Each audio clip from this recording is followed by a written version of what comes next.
Good evening. Hello. Welcome to Novara Live. My name is Bastani, and I have the immense pleasure this evening of being joined by Helena, aka No Justice MTG. Helena, how are we? I'm not doing too bad, Lots of really interesting stories on the show today, as always. So we're looking forward to it. It's been quite a while, so good to be back. Well, we're glad to have you back. And we do have some very interesting stories this evening, lots of range.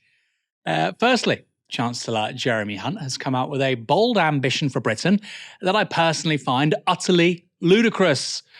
Then we look at a very interesting take on how the Green Party are picking up voters from various different demographics, and far-right Israeli settlers have taken their attacks on aid trucks bound for Gaza to new levels. Israel's military operations in eastern Rafah are intensifying. The IDF says it has targeted 120 sites as Israeli soldiers advance further into the city. Tanks have reportedly pushed into built-up areas in the city's eastern zones, where fighting is now taking place.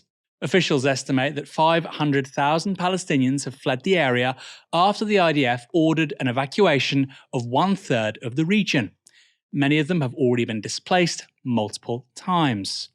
They're mostly gathering in the Al-Mawazi area, a sandy strip of beach that the IDF has called a humanitarian zone. According to residents, it has limited sanitation, minimal water, and inadequate food. UN worker Louise Wateridge said this about the situation the fleeing Palestinians have left behind in Rafah. This morning in western Rafah, families have moved as far west as possible, now reaching the shore and along the beach. Today, awoken by Navy shelling. Inland in Rafah is now a ghost town. It's hard to believe there were over 1 million people sheltering here just a week ago. US President Joe Biden has promised to halt the shipment of some weapons to Israel should a full-out offensive on Rafah begin. But with one-third of the 1.5 million people who were sheltering in Rafah, once declared a safe zone by the IDF, now on the move again under tank fire and airstrikes, it's hard to see how a full invasion hasn't already begun. And even if it hasn't begun, Israel could begin at any moment. US intelligence says that Israel has already amassed enough troops to launch a full-scale incursion into Rafah. The Israeli operation on Rafah also appears to have scuppered all chances of a ceasefire. Qatar has played a key role in those negotiations, and at a meeting in Lusail, the Qatari Prime Minister said this. Well, it's been actually a very long process, and especially in the past few weeks, we have seen some momentum building, but unfortunately, things didn't move in the right direction. And right now, we are in a status of almost a stalemate. Of course, what happened with Rafah has set us backward a little bit. Of course, we will keep trying, we will keep pushing, but it's at the hands of the parties at the end of the day.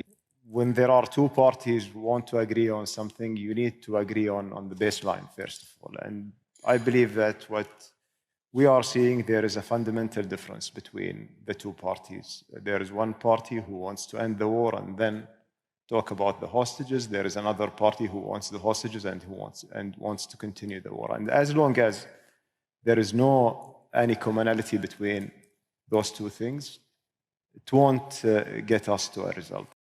The party that wants to keep fighting after Hamas releases its captives is, of course, Israel. The government officials have said they won't stop the assault until Hamas is eliminated, a goal that's only attainable by decimating the Palestinian civilian population in Gaza. That threat is, of course, the basis for South Africa's charge of genocide against Israel, currently before the International Court of Justice. And now, Egypt has declared that it will join South Africa's case against Israel. This is a huge deal, a big deal. You hear that word all the time, big deal. This really is, because Egypt has also been a key player in ceasefire negotiations, and it's also an ally of Israel's. And this is key. It was the first Arab nation to recognize and formalize ties with Israel 45 years ago under Sadat. Without Egypt moving first, Israel wouldn't have had any of the relations it now enjoys with other Arab nations like Jordan and the Emirates. But Israel's actions have created instability on Egypt's border with Gaza, this is in Rafah, as well as raised domestic pressures on Egypt's authoritarian president Abdel Fattah al-Sisi. Israel's seizure of the Rafah border crossing over the weekend now seems to have been, for the Egyptians at least, the last straw. Egypt is reportedly considering downgrading its diplomatic relations with Israel and may even recall its envoy. If that happens, it will be a temperature check for other Arab states and may well mark the beginning of the unravelling of Israel's already fragile relations with them. Elsewhere on the ground in Gaza, news arrived yesterday of a UN aid worker shot and killed in Rafah. 46-year-old Indian national Vaibhav Anil Kale has become the first international UN worker to lose their life since Israel's assault on Gaza began. A second aid worker was also injured in the attack. The workers came under fire en route from Rafah to the European hospital in Khan Yunis. Their car was clearly marked with the organization's logo and flying the UN flag. The IDF has not claimed responsibility for the attack, with a spokesperson saying it was, quote, under review. The IDF also says it was not informed of the vehicle's movements as part of regular deconfliction procedures. Now, that has been denied by the spokesperson for the UN General Secretary, who said the UN had informed, quote, the Israeli side of the movement of all our convoys. They are all clearly marked in vehicles. And meanwhile, a Hamas spokesperson has said this. Israel and the US bear full responsibility for harming foreign teams in Gaza and for the war crimes and intentional harm to foreign teams. If the IDF is responsible for the shooting of UN aid workers, it wouldn't be the first time they've targeted international aid agencies. The Israeli military has attacked known aid worker locations in Gaza at least 8 times, according to a report by Human Rights Watch released today. Hardly a mistake, 8 times. According to the UN, 254 aid workers have been killed in Gaza since October 7th, with 188 of them from UNRWA. Extraordinary numbers, and it's very hard to put that down to a few bad apples. Jeremy Hunt is Britain's Chancellor of the Exchequer. That means he is the person tasked with managing the economy, from how much tax you pay to the incentives available to business, and how much Britain spends on infrastructure. It's a big job and needs a serious person. Now, I don't think Mr. Hunt is a very serious person, but speaking to the Financial Times this week, even he took the biscuit when he seemed to pluck an ambition out of his backside. Jeremy Hunt wants Britain to create its own $1 trillion tech company to rival Microsoft, Meta, Alphabet, Amazon, and Apple. Now, that would be quite the challenge for a number of reasons. Firstly, it's quite a big number. Europe's largest company by market capitalization today is Novo Nordisk. Those are the guys behind Ozempic. They're Danish, and that business is worth around $600 billion. The second in Europe is the French company LVMH. They make designer and luxury goods, clues in the name, Louis Vuitton, Moet, Hennessy. And the largest tech company in Europe is a firm you may not have heard of, ASML. They're Dutch, and they're worth around $360 billion. So what Jeremy Hunt is just throwing out there is that the UK can produce a tech company worth almost twice as much as Europe's largest company right now, and 3 times larger than any tech company in Europe. Indeed, right now, the most valuable British tech company is ARM Holdings, although I use that term lightly. It's not really British at all. They're worth about $100 billion. But given 90% of ARM is owned by Japan's SoftBank and it's listed on the US NASDAQ, it's a stretch to call it a British company anymore. It's not on the FTSE, it's not owned by Brits, it's not really British. So basically, Britain has no major global tech companies, despite all these outlandish claims we're the next Silicon Valley, which is perhaps why Hunt felt the need to say what he did, as the Chancellor himself told the FT. There is no reason whatsoever that we couldn't have some tech giants that are both UK-born and bred, but also grow to global dominance through the UK capital markets. So easy. Just say these things. So we can have an Amazon. Let's just have a Microsoft. It's only $3 trillion. Now, it's trendy to say Britain is innovative, high-tech, and all of that. Politicians love it because it makes us sound like the US. And for them, being like the United States is the most important thing in the world. We matter because we're just like America. But here's the thing. Britain isn't a high-tech economy. On things like industrial robotics, we are nowhere behind Thailand and Spain and Turkey, let alone Germany and China, while we're increasingly dependent on US technology, products, and platforms. I want you to think about this for a moment. It's not just Alphabet, Apple, Meta, Microsoft. My goodness, you're watching this on YouTube.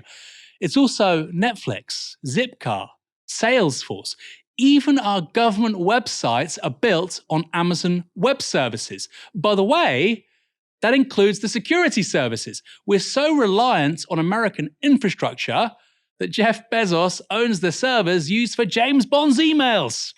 Then there's Visa, MasterCard, Apple Pay, WorldPay, and Stripe. Good luck running an online business without those guys. In fact, the utter dominance of US firms is so overwhelming, it can be hard to see the wood from the trees. From US private equity owning much of the British high street to Coca-Cola having Monster energy drinks and innocent smoothies. It really is everywhere. And at the top, the sheer size of the biggest US firms is hard to fathom. The market capitalization of Microsoft is $3 trillion, which is the same size as the entire UK economy. Meanwhile, the FTSE 100, that's the 100 biggest listed firms in the UK right now, is presently worth around $2 trillion. In other words, the Chancellor thinks we can have a single company worth 1/3 of UK GDP and half as valuable as the FTSE 100 all put together. Now, you might be thinking, okay, sounds bad, so what? Here's the thing. For my money, what Jeremy Hunt said is the most outlandish, absurd thing a senior British politician has said in a very long time. And yet nobody in the media says anything, least of all anything critical. If I said Britain should have trams in every city, high-speed rail connecting them all, be net zero by 2040, while being a world leader in rewilding, nuclear, 5G, I would be labelled a mad, loony lefty. Get the pundits and the commentators to write their garbage and vitriol in the Sun and the Times. But saying the UK will have a $1 trillion tech company, well, that's sensible and serious. Hunt's words are all the more bizarre because the nearest thing we had to that was ARM, and the Tories let it be sold off and relisted in the United States. Indeed, the UK stock market is shrinking at its fastest pace in history, according to Goldman Sachs. That's not in terms of value, but the number of companies delisting from the UK to relist elsewhere, especially, you guessed it, the US. Indeed, so many UK companies are delisting from London that Goldman Sachs thinks the FTSE 250, that's the 250 largest companies, could disappear by 2030. And meanwhile, Jeremy Hunt is talking about a British Microsoft. This whole story really underscores, to me at any rate, how utterly detached from reality our political class is. Hunt is a clueless, incompetent man. I knew that already, but worse still, I just think that most of the British media has no idea what any of these words mean. It's just vibes. He has a nice haircut, so he has to be credible on big tech. Helena, is this the most outlandish thing a Tory has said in 2024? I mean, it's quite ridiculous. I do agree with you. And I think what this kind of comes out of, I know that apparently like working class people in this country vote for Brexit because of legitimate concerns of things like immigration and industrial decline. But I think there's a lot of kind of people at the kind of the upper class of our country whose belief in these kind of things is this kind of nostalgic delusion for Britain as being a world power that we just aren't anymore. Like Europe broadly, economically especially, has been kind of really left behind. I mean, it's why you saw those posters from the Conservatives saying Britain's second strongest country in the world, which just isn't true. We're not the world power anymore. That's just not the case. And we have to accept and move on and see what we can do in the future. In fact, in Sunak's speech that he gave yesterday, inside all of the bluster, all of the kind of scaremongering, there was a bit in there that he talked about, well, we want to see the UK become this kind of hub of innovation in the future? And I'm just like, what through conservative economic policies? Like, we've tried this whole neoliberal thing where we just leave it up to the free market and we leave it up to private companies. What have they done? Have they invested in innovation? Have they done R&D? Have they created the kind of companies that Jeremy Hunt says that he wants to see? No, we've just created an economy which is essentially just three financiers in a trench coat. We've just got rentier economy. We've not actually developed or pioneered any kind of real proper technology in the same scale as has been done elsewhere. Now, in the only book I've ever read, which is Of the Entrepreneurial State by Mariana Mazzucato, she talks very specifically about why the active role of the state in countries like America has led to them being technological centers of the world and it's left other countries behind. So in the wake of the Soviet Union launching Sputnik 1 in the 50s, the US created a government agency called DARPA, or the Defense Advanced Research Projects Agency, which was there as a state-backed and state-funded entity to engage in research projects which were ostensibly for military capacity, but were expanded throughout the entire economy. And so loads of the kind of technological innovations that came in that kind of the expansive period during the 50s, 60s, and 70s that created the companies that we now kind of have, like the Microsofts of this world. Again, obviously, this all came later, but this was built on state-funded research into innovation, which we just don't have in this country, and we haven't had for decades and decades and decades and decades. China, exactly the same. In fact, they have a very much more state-directed economy than basically any other country in the world, and that's allowed them to be innovative. It's allowed them to maximize their competitive advantage, rather than just allowing like a group of people, of rentiers like we have over here, to essentially strip all of the important parts of our country away and send all our industry and indeed all of our innovation overseas to other countries who are now reaping all of the benefits. And the USA, after doing the whole neoliberal thing for quite a while, they've slowly shifted away from that too. We've seen that from Joe Biden with, for example, the CHIPS Act, which is essentially to try and use the power that they have to not entirely lose out economically to China. Now, I have some disagreements whether we have a trade war with China or not, but broadly, this idea that without the conservatives essentially abandoning their entire economic model, we don't even need, let's not necessarily like even talking about the scale of what Jeremy Hunt is talking here, but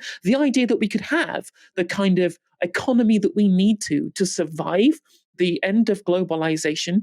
Neoliberalism has to be undone, and you cannot trust the conservatives to do it. Although, given the current fiscal rules of the Labour Party, probably can't trust them with it either. I think that's right. I would say, though, I think that the Tories are more ideologically wedded to this stuff. I mean, who knows? Either party could break off with it, but I think for now, I mean, Christ, ARM relisted in the US last year on the NASDAQ in 2023. That should have been, it could have been the UK's Google, Alphabet, Meta. It could have been, but we allowed it to be bought up by SoftBank. 90% of it's owned by SoftBank. By the way, they're the people that invested in WeWork. They don't always make great decisions. And it was relisted in the NASDAQ. And we see this repeatedly. Boots gets bought up by US private equity. Okay, lay off loads of UK workers, pay less tax, relocate to Switzerland. You see it with so many UK brands, and people like Jeremy Hunt have been gleefully cheering that on for years. And now they're saying, oh, maybe actually we need to think about some companies staying here. They're not staying here. So there's this bizarre, mad projection where he says, we're going to have $1 trillion company. Well, that's less likely now than it's been for 25, 35 years. This is a great statistic. The FTSE 100 had more tech companies on it in 1984 than it does today. The idea that Britain's global and innovative technology, we were more innovative and technologically cutting edge in 1984 than today. If it feels antiquated, 1984, that's so antiquated, it's because it was 40 years ago. Compared to the rest of the world, we had a very cutting edge, high tech manufacturing industrial base, right? We've lost so much of it. And if you look at the biggest UK companies today by market capitalization, they're the same companies they were 25 years ago. HSBC, Shell, right? BP, hydrocarbons and banking. If you look at the US, similar companies in those spaces were the biggest companies in that country back then too, right? Energy and banking in particular, before the global financial crisis 2008. What's come after them is really the tech companies. The UK doesn't have those. We have none of those. We have none of them. By the way, the US doesn't want us to have any of them either. I mean, the big exception here is Spotify with Sweden. China having TikTok is an insult to the sort of globalized US model of techno-feudalism, as Varoufakis calls it. On the point of Biden, Helena, I'm very happy you brought that up. There's been an interesting development today I want to mention, one that shows how the US is taking a very different approach to people like good old Jeremy Hunt. US President Joe Biden tweeted this earlier on. I just imposed a series of tariffs on goods made in China. 25% on steel and aluminium, 50% on semiconductors, 100% on electric vehicles, 50% on solar panels. China is determined to dominate these industries. I'm determined to ensure America leads the world in them. So dominate and lead the world, they're kind of the same thing here, Joe. I want America to lead these markets. China can't. 100% tariffs on electric vehicles. 100%. 50% on solar cells. It kind of indicates, by the way, you know, what's the priority here? US industrial leadership or decarbonizing as quickly as possible? Okay, you just got your answer with that tweet. Meanwhile, you know, we have obviously massive industrial policy going on in China and in the US. You mentioned the CHIPS Act. Helena, we've just seen those new tariffs being announced. So massive subsidies, massive tariffs. You've got German tech companies, German industrial companies wanting to relocate, industrial companies in particular, wanting to relocate to the United States because of the CHIPS Act, because of the subsidies being given to them by the US taxpayer, but also because energy is 1/6 of the cost. And meanwhile, in 2023, Germany shuts its nuclear stations down. Smart. It's almost like Europe is governed by the stupidest politicians anywhere on earth. And I really do sincerely believe that, by the way. There's this huge gulf between who they think they are and actually their performance. It's really big. It's much worse than the US. And by the way, when Trump was doing the same act as Joe Biden just there, remember that was fascism? He's breaking up the international trading arrangements. Oh my God. Everybody's talking about it at Davos, but Joe Biden does it no problem. Makes you think. You don't usually associate conservatives with environmentalism, but in rural constituencies, the heartland of a certain kind of green and pleasant image of Britain, some Tory voters appear to be looking for a newer and greener political home. This from the Financial Times is on their performance in this year's local elections. The Greens took more seats from the Conservatives than from Labour, 32 to 31. It's the second wave of a dramatic surge. In May last year, so the previous set of local elections, 3/4 of the party's gains were from the Tories across the south, southeast and east of England. That success comes from policies targeting sewage in waterways, preserving the green belt, and local opposition to building, ironically, net zero energy infrastructure like pylons and substations. The opinion piece that quote was taken from is headlined this: True Blue turns green as party rides countryside wave. We can't quote more of that article directly because of the FT's copyright restrictions. Naughty us. But it is really fascinating. If you've got a subscription to the FT, I recommend it. Basically, according to the best available data, Tory to Green switchers are increasingly overrepresented in the east and south of England. They're more likely to be female, but otherwise look like other Tory voters. Older, richer, homeowners, more likely to be Brexiteers and socially conservative. The big difference, they really care about nature and conservation issues, surprise, surprise. Now, more broadly, this is significant because the Greens have more than quadrupled their number of councillors over the last 6 years, and that growth, while likely to slow down, is certainly not going to stop anytime soon. So sure, the Green Party is benefiting from bits of the Corbynite left joining it, but it either controls or is the largest party in councils like Stroud, the Forest of Dean, and bits of Herefordshire. These are hardly bastions of revolutionary Marxism. A Green Party co-leader, Adrian Ramsey, will be standing to be MP in the new Waveney Valley constituency after the Greens gained council seats across East Anglia and took control of Mid-Suffolk Council. That was last year. Alongside Bristol Central, it's a genuine target for the party. Helena, is this a story that Westminster is sleeping on? And are parts of rural, southern and eastern England being tempted by the Greens? I think that one thing is true, and that is conservationism broadly is going to be a really important political issue in the coming years ahead as things like climate change, the needs to expand infrastructure, expand housing become far more important politically for largest parts of the population. Small parts of the population who were traditionally kind of from conservative backing areas, as you've said, are going to broadly move towards any kind of party that might oppose the construction of infrastructure and housing in their area. And as the Tories have kind of slightly moved away from that after being attacked from it by Labour because they've essentially lost an entire generation of young people because of the housing crisis. Suddenly, they're kind of their base. Actually, a group of people who are really kind of anti-immigration, not out of racism, just because they don't want the population going up, which might build houses in their area. In fact, the BBC literally had Ray Fiennes on their show because they were opposing a substation in rural Suffolk. And I'm like, well, no, this is for green energy. Like, if you want to have all of your green area that you live around, like, you might not want the planet to burn. Like, that's probably a prerequisite for that. But regardless, I do think it is being broadly ignored because there's actually all comes to this kind of idea within our media to try and say that, oh, well, actually support for climate change policies is going down. Actually, no, we've had the highest ever support for policies to deal with climate change, far more so than our friends over in the United States or indeed in other countries in Western Europe.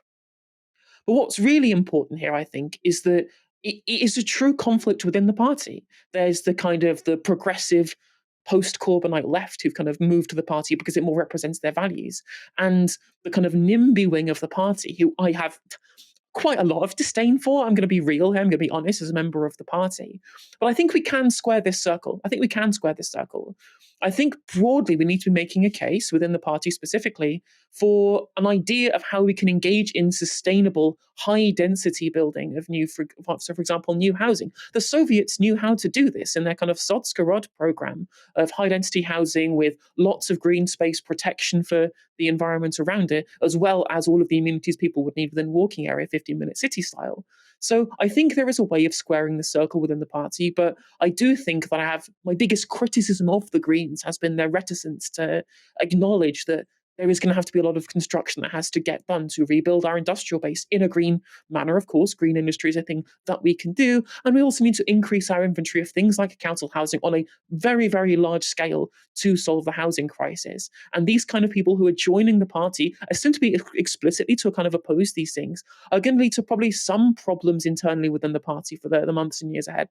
I did a tweet a while back. It wound some people up, but I basically said I love the Greens, but I disagree with them on nuclear power, HS2, house building, so many other things. You know, they were opposing, for instance, the opening up of a coal mine to basically create more indigenous steel in this country. Now, the question is, do you want to import steel from China? Do you want to make it here? Clearly, we should be moving to green steel, but that's not going to happen. If you want to build all this infrastructure, you can't just make it off green steel in the short term. Maybe in 10 years you can. And it's a fascinating one for me personally. You know, the things that many Greens care the most about, I violently disagree with them on. But on the broader values, I'm not a member. I'm not a member of any political party. I think it allows me to be more honest with you guys. But on broad values, I'm very much aligned with the Greens. I think they're speaking a lot of sense. And also on this idea of conservatives, I find this really interesting. You know, over the weekend, and for people who've not been there, I really recommend it. I was in Knepp, the Knepp estate in Sussex, which is the inspiration behind the book Rewilding. Isabella Tree, funny name for an environmentalist, but it's also her actual surname, was a farmer. Her and her husband basically turned this commercial farm into a rewilded estate. They've got storks, they've got beaver, they've got Tamworth pigs, English, longhorn cattle. Beautiful place, stunning. And I went there on Saturday with my wife, our baby. The place was packed. The cafe restaurant was banging. The shop it was like a nightclub. And the people in there, you wouldn't quote code as left-wing. It wasn't left-coded. But then you look at all the propaganda, the messaging, very covertly anti-capitalist stuff, right? We need a different kind of civilization. Right in the middle of the shop, there was the root of a dead oak tree, which basically the sort of description said this is a testament to a civilization which is killing us, right? Industrial capitalism, industrial farming. And you had people pulling up in their SUVs. This is Sussex, right? Quite affluent people. I'm sure many people work in London but live elsewhere. and being exposed to stuff. Now, it doesn't mean all those people are revolutionary socialists, right? I'm sure many of them will still vote for the Tory party, but it's a new development. And I think I agree with you, Helena. I think there's something deeper and more profound going on, and it's going to take a long time to work itself out. But I think actually in the 2030s, people will look at climate and relate to nature in increasingly local ways, right? They won't think about the Amazon. They won't think about, for better or worse, or deforestation here or coastal erosion there. They'll think about biodiversity locally. Why are we using Roundup, which is killing bee populations? Why don't we have beaver nearby? Why have the populations of XYZ gone down? Why is the quality of my food crap? Now, if you think I'm being optimistic, I think the harbinger of that politics is there already with the conversation around effluent being discharged into rivers and coasts. It's already arrived, right? People are very angry about this stuff. And by the way, it's not that new. Effluent's been discharged into these areas for a very long time. It's slightly going up, but we know about it so much more now. It's in the conversation so much more because it's being measured. Why is it being measured? Because you have people like Surfers Against Sewage, who are effectively green activists who really care about this stuff. So it's drawing attention to stuff that actually was kind of already happening all the time. I know we sort of blame it all on the Tories. It's not all that and the private water companies. But actually it's because these have become more important to people more generally. And I think that focus on water quality is going to really inflect other parts of the conversation. Helena, what do you think about that? You mentioned a moment ago about the water quality thing. It is something when you talk to Tories, Lib Dems, Greens, Labour, none of the above, it really angers and upsets people. Do you think we're going to see more sort of issues like that in politics? Okay, not next year, not the next general election, but the 2030s. I mean, it's one of the biggest failures. I mean, you said it yourself on GB News that the privatisation of the water companies was one of the biggest thefts, most public thefts of our age. And the current only party that is opposing the private ownership of our water industry, which is the explicit reason why we are living in this world with terrible water quality, is because of privatisation. The only people doing it, people to oppose that, is the Green Party. They're the only people who are standing up and saying, well, actually, the reason why all of these things that the market doesn't specifically take into account, because that's the reason why we have pollution, why we have effluent discharged into rivers, it's because the market doesn't perceive them as valuable to the transaction. Which is why we need to either have rules that stop you from doing this or take it out of market hands altogether. This is why we have things like carbon credits. It creates an incentive for the market to care about this specific thing. And of course, the Greens is like essentially our last bastion of opposition to some of the main tenets of market fundamentalism in our politics today. They're going to be a huge, movement towards them. We've already seen this amongst our population. Our population didn't not vote, for example, for the Corbyn plan in 2017 or 2019 was because of because Corbyn opposed neoliberalism.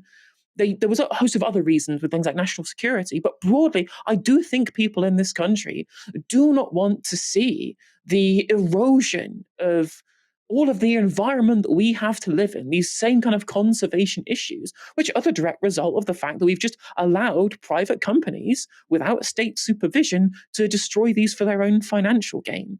And it's going to have to take a radical rethink of how we do economics and how we do politics in this country. And I think that we've slowly started to see some people from the kind of centre to centre right of the Labour Party embrace these kind of things. Andy Burnham, for one, has admitted the failure of privatisation broadly, which is a big step for somebody who was kind of on the Blair right wing a decade ago. And you've seen the Liberal Democrats move towards wanting to build things like council housing. Even Michael Gove said we should be building council housing to have a more sustainable way of building things. So really and truly, this public disaffection with economic consensus of the last 40 years is breaking down. And parties are going to have to move towards that. And I'm glad that historically the party that's always kind of been the opposition to this over the years is finally having the platform to speak about it, which is the Green Party, in my opinion. Yeah, I think that's so true. We're going to see the dissolution of this breaking up in so many different ways, going right, going left. Fascinating. And quickly, what you said there about public ownership, it goes back to what Jeremy Hunt was saying. Nobody, and what Joe Biden was saying, barely anybody believes anymore, by the way, in this whole free market thing and let the competition and the market, blah, blah, blah. The only people that still believe in this, the British Conservative Party and maybe a big chunk of Keir Starmer's Labour Party. Of course, a publicly owned train company owned by the Italian government can run trains in the UK, but we can't have publicly owned, nationally owned train operators owned by the British taxpayer. No, we can't do that. So crazy. Meanwhile, Joe Biden is saying 100% tariffs on Chinese cars. But apparently we have to give our water infrastructure over to people like BlackRock. Apparently. Sorry, no choice.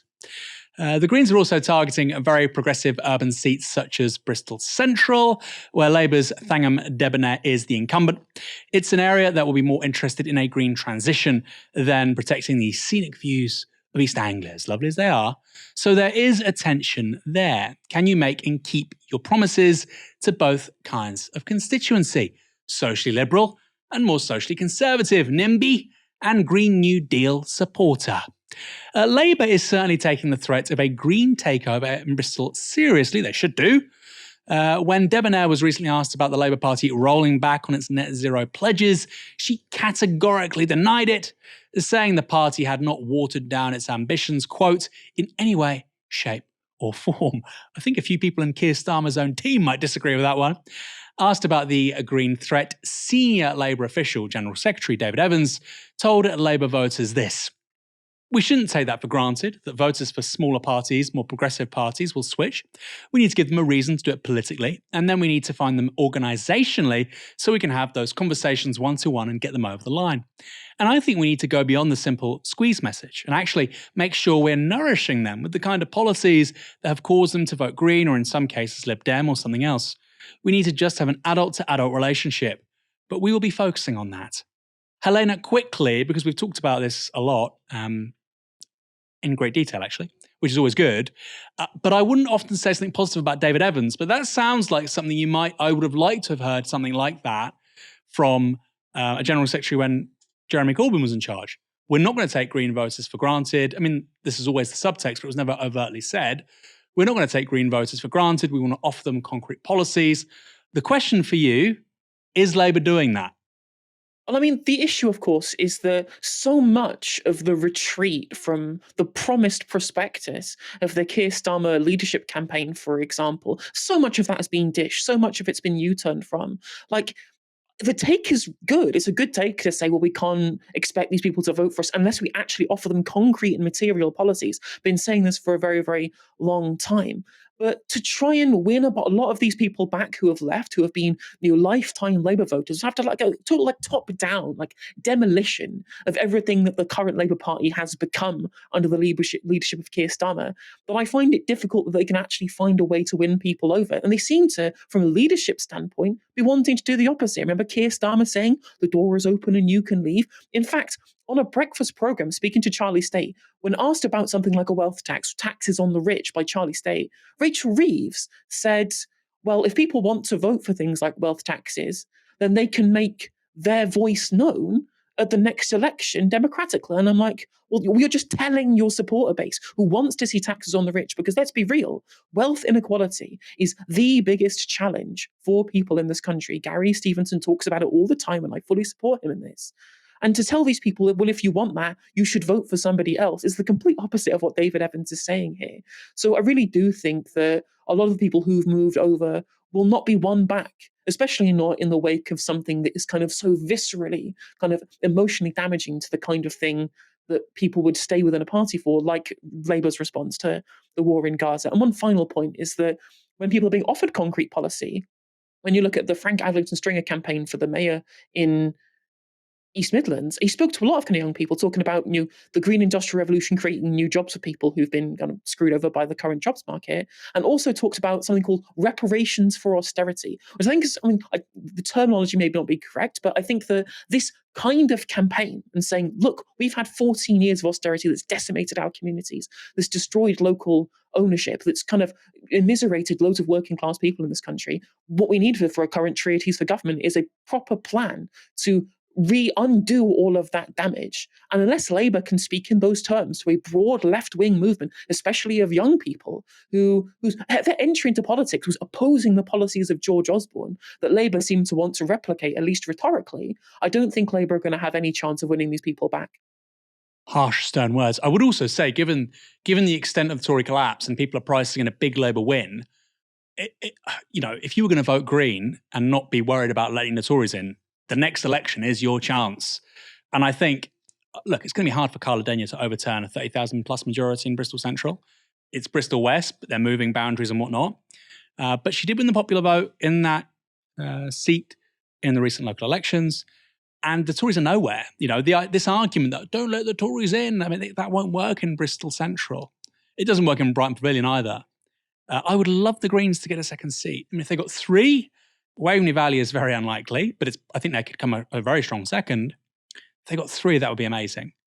And like I say, I disagree with them on things like nuclear, HS2, but it would just expand the conversation so much in this country. Look at what Caroline Lucas did as one MP. One MP. Makes a big difference. Israeli settlers have repeatedly blocked aid trucks from entering Gaza, but now they've gone one step further. Far-right Israeli extremists, many of them just teenagers, have destroyed aid destined for the starving civilians of northern Gaza. The convoy of aid trucks was attacked on Monday afternoon at a checkpoint west of Hebron in the occupied West Bank. Protesters blocked the convoy before climbing onto the 9 trucks and tipping towers of boxes and aid parcels into the road. The group behind the attacks is called Svav 9, and it's made up of settlers, hostage family members, and military reservists. But it wasn't just adults taking part. Children wielding Israeli flags got involved too, jumping on packages while being cheered on by their parents. After the attack, piles of aid were left strewn across the road, forcing some drivers to dig their trucks out of heaps of spilled sugar and other goods. The settlers also reportedly poured sugar into the fuel tanks of other aid vehicles, stopping them from continuing their journeys to Gaza. One of the lorries carrying humanitarian aid was even set on fire, with the local fire service struggling to contain the blaze into the night. The group behind the attack say they won't allow aid to enter Gaza until the hostages are released. That's, of course, collective punishment of the civilian population. And according to witnesses, it appeared to have the endorsement of Israel's security services.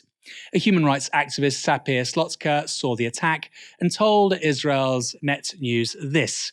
The entire time, a very small number of border police were on hand, but did nothing to stop the destruction, even when human rights activists who asked them to help were threatened by knife-bearing settlers. Even though the incident began in the morning hours, the troops did not call for reinforcement or attempt to block the settlers, some of whom were minors and some armed.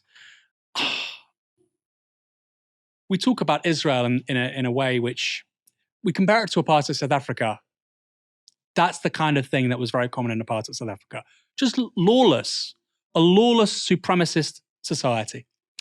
Just 4 people were arrested after that attack, with one of them being a minor. So far, no Israeli government official appears to have condemned the assault on the aid trucks.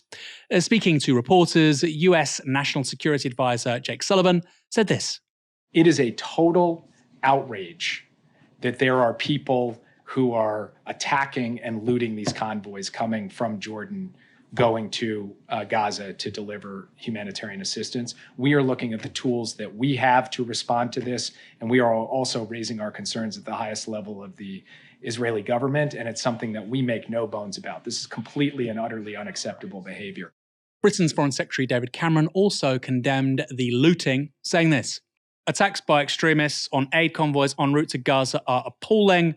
Gazans are at risk of famine and in desperate need of supplies. Israel must hold attackers to account and do more to allow aid in. I will be raising my concerns with the Israeli government. Look, David Cameron can't even hold Israel to account for the death, the killing of 3 UK nationals. What the hell is he going to do for Gazans starving and having aid blocked from entering the Strip? Not very much, I suspect. But really, like I say, disgusting scenes, and I think really emblematic of a supremacist culture. We talk about this a lot. Supremacism, racial supremacism, ethnic supremacism. That's what it looks like. Children dying, starving to death, and nearby, extremist fanatics stopping the food from getting there, actually setting some of the trucks on fire. That is supremacism. Piers Morgan Uncensored is no longer on Talk TV, but it remains a major show on YouTube interviewing cultural luminaries such as Bassem Youssef, Andrew Tate, and the woman who is apparently the character behind the Netflix series Baby Reindeer. Last night, Michael Walker appeared on the show alongside pro-Israel influencer Hen Mazzig, and I want to show just a few short clips from their conversation. The reason that you think it was sort of justifiable for Russia to be kicked out of the Eurovision Song Contest was they had, it was a war of aggression. That's one of the ultimate war crimes. Now, another really important war crime is occupying someone else's territory and settling your people there, moving in your people. Now, whatever sophistry you might try and employ, I think you're going to struggle to deny that the West Bank is under Israeli occupation. So there's and Hamas in the West Bank? You're saying that there's Hamas in the West Bank? No, so it's Gaza, right? We're talking about Gaza. Don't conflate. Speak about each area in specifically. We're speaking about Hamas attacking from Gaza, not about the West Bank. Leave the West Bank, We're actually now... Speak about Gaza. But maybe it's you guys who should leave the West Bank. Right, okay. It is, if we're talking about international law, which I think is very important, we need a framework it is important. as to how we can understand the world and how we can hold people to account. Now, you're absolutely right. Russia did conduct a war of aggression against Ukraine. That was against international law. Israel has also been conducting an illegal occupation for 57 years. In a different area. Yeah. It doesn't matter, right? It doesn't matter what area you're committing your international war crime, right? Wait, so there is a Palestinian state, it's in the West Bank and Gaza? Or is it, any war crime that you commit? I'm saying it's uncontroversial that Israel's been breaking international law Michael, for here's my 57 years. Here's my response. The UK broke international law with the illegal invasion of Iraq. That was 2003. Yeah. That's a much shorter time period than the one you're talking about. So why... No, because it's not a shorter time period. This is important because I'm not talking about something that happened 57 years ago. I'm talking about something that's been happening for 57 years. Right. So Israel is still expanding settlements in the West Bank. I wanted to clarify that. And for the record, I've been challenging them about the expansion of settlements. I think it's completely indefensible, right? I think the issue whether they're committing war crimes in their response to the October 7th attack has yet to be... expanding settlements is a war crime as well. Right? I believe expanded settlements are completely wrong. It's a war crime. Well, I'm not a lawyer, but I think it's completely wrong. I'm not a lawyer. I don't know the law. So Piers knows it's a war crime when Russia does something. He doesn't need the legal textbooks. I just know. It's in my bones. But when it's Israel, it's just wrong. Let's qualify what we say. I might be incorrect. And notice how Hen Mazzig says stick to Gaza because that's where Hamas are. So why talk about the West Bank? The subtext there being that Hamas aren't in the West Bank. Okay, so why did the IDF kill over 300 Palestinians in the West Bank in 2023 and even more in 2024? Why are those people in the West Bank dying in response to October the 7th if Hamas is a purely Gaza issue? Well, it could be because Hamas isn't the major point here, believe it or not, but rather the fact that Israel doesn't want a viable Palestinian state regardless of who is in charge. That could be Hamas, it could be the Palestinian Authority as it is in the West Bank, it could be Bella Hadid or DJ Khaled, it doesn't matter. Hence, illegal settlements in the West Bank are fine, despite breaking international law and being universally condemned. If it was true that it was just Hamas who are the issue for the IDF, none of that would be happening. And this isn't a secret, by the way, about the West Bank. Israel Katz, who is Israel's foreign secretary, has been very open. He's an accessionist about Israel one day taking the West Bank and giving Gaza to the Egyptians to manage. Give them that bit, take this bit, push those people out, make this part Israel. Normal nation states don't behave like this, by the way. They also don't have settlers destroying aid which is destined for people starving to death. But we apparently think Israel is just a normal liberal democratic state. We have to defend it. It's just like us. We aren't like that. Even Britain's most trenchant critic wouldn't say that it's lowered itself to that. So when people refer to Israel as a settler colonial state, it's not an academic point. It's been ongoing in the West Bank for 57 years, every day. And that's before even mentioning the fact that the state of Israel itself was built dispossessing hundreds of thousands of people, previously inhabiting their own land, and then being alienated from their allegedly inalienable rights. That's what the Nakba was at the end of the 1940s. It's what Plan Dalet was, with the incipient Israeli state wanting as much land as possible with as few Palestinians on it as possible. That's always been the modus operandi, still is to this day. But we only think ethnic cleansing is bad when non-allied nations do it. It didn't all go Michael Walker's way, though, because at one point, Piers thought he had him skewered. What did you say publicly about October the 7th terror attack? So, first of all, I said something along the lines of Palestinians have a right to resistance. That was your response? Yes. So you thought it was justified? Okay, can you let me finish a sentence? Okay, I'm stunned by what I've just heard. It's because you're not letting me finish a sentence. You think that 1,200 people being butchered, raped, burned alive, babies being kidnapped, Holocaust victims being kidnapped. You think that's somehow justified? No, you haven't let me finish a sentence. You said that your first response was to say Palestinians Can you please let me finish a sentence? This seems a little bit pointless, okay? I have a very coherent position. If you would like to listen to it, I could have expressed it in about 20 seconds, but you kept interrupting me. You said that was your response? Okay. You didn't let me finish the sentence. Okay. Palestinians do have a right to resistance. That's enshrined in the UN, sort of in international law. They don't have a right to target and kill civilians. So the moment it became clear that they had targeted and killed civilians, I condemned that. I think you shouldn't. I don't think any. Was it a terror attack? I don't think any cause. Yes, I think it was a terror attack. Okay, are Hamas a terrorist organisation? I think pretty much. I mean, there are levels of it. Okay, fair enough. Now, that clip you just saw there was shared by Michael Walker online. He posted it because other people had been posting a clip version without him actually explaining himself at the end. Key context there. Pro-Israel people are slightly misrepresenting him. That doesn't happen literally every day of the week. And he's right, of course. Legally, Palestinians do have a right to resist illegal occupation. That's not an opinion. You might not like it. It's a fact. It's codified under Protocol 1 of the Geneva Conventions and is affirmed under the right of self-determination of all peoples under foreign and colonial rule.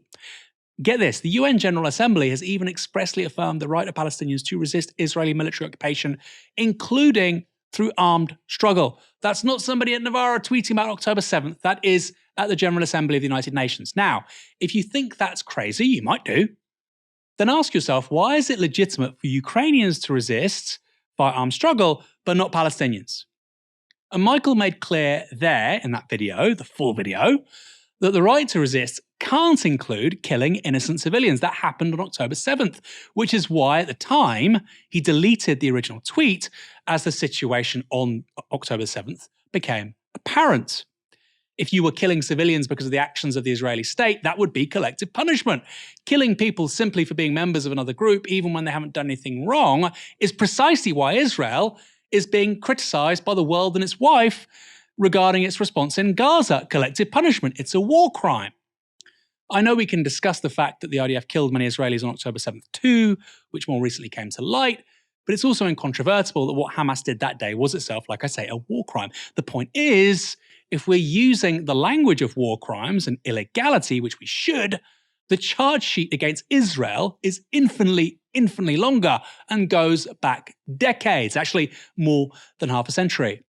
Helena, what did you think of that interaction there between Michael Walker, Hen Mazzig and Piers Morgan?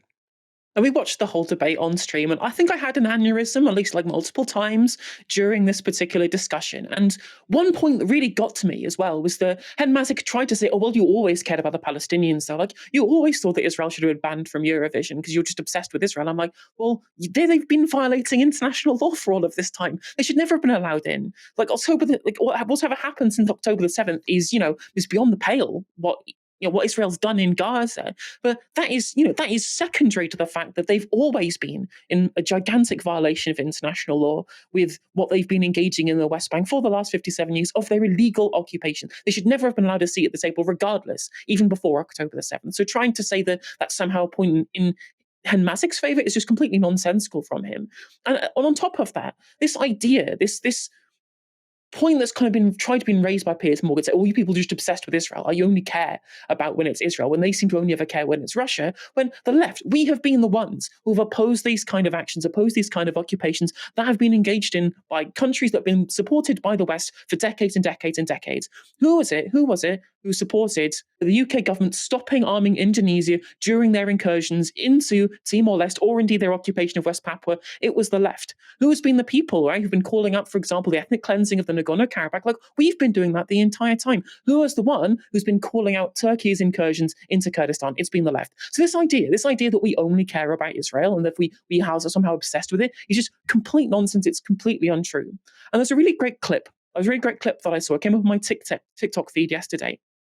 It was Bassem Youssef talking at some kind of event. It was posted on India Today, talking specifically how propaganda is not just lies, it's also derailment. It's also this continual gish gallop of information being fired at you, saying, what about this? What about that? What about the tweets that you've made? This attempt for us to get to talk about literally anything other than the actual crimes that Israel has committed. And there's a reason why Hen Mazik says, well, don't talk about the West Bank, we have to talk about Gaza, even though this is the entirety of the context of the conversation that we're having.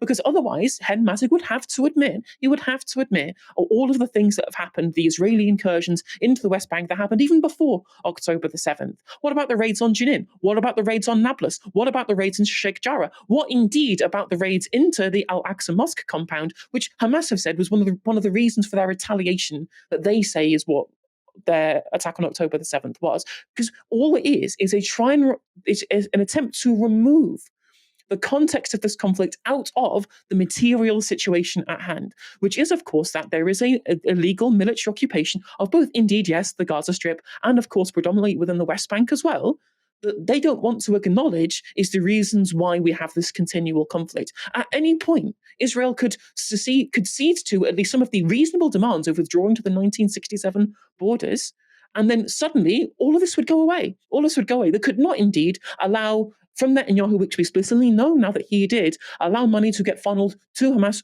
through the Qatari government.